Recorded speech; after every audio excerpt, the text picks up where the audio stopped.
Les prochaines études que nous sommes en train de lancer, c'est dans l'élevage, parce que la chaîne de l'élevage, à la fois l'abattage, la tannerie, le lait. Mais vous imaginez que dans le secteur de l'élevage, aujourd'hui, certains pays voisins sont passés premiers exportateurs de cornes et de sabots de bétail.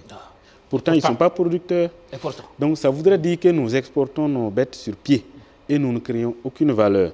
Donc, quand vous regardez l'élevage, rien ne doit se perdre.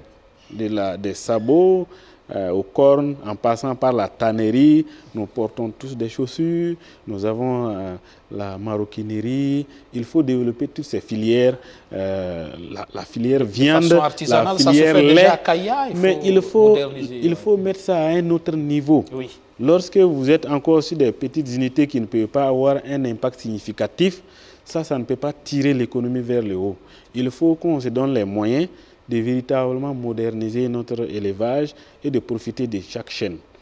Récemment, j'ai visité une ferme laitière en Allemagne et tout de suite, j'ai pensé comme ça à l'APEC. Je dis, ben, voilà un projet intégré, production de lait, mais aussi les excréments sont récupérés pour produire de l'énergie, par exemple. Ce qui est frustrant, c'est qu'à la fois, on a l'expertise, on a la possibilité de faire aussi le transfert de technologie. La seule chose qui manque, c'est les capitaux.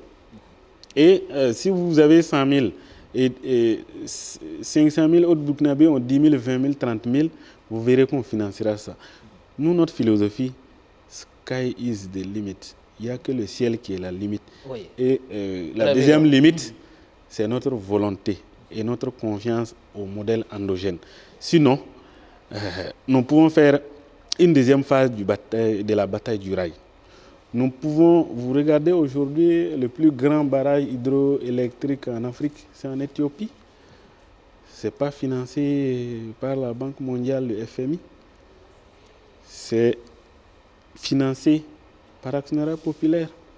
Il y a des initiatives exceptionnelles où, par fierté ou par volonté farouche de convaincre l'adversité et de montrer qu'on en est capable, on se met ensemble et on mobilise les moyens. Les pays voisins le savent.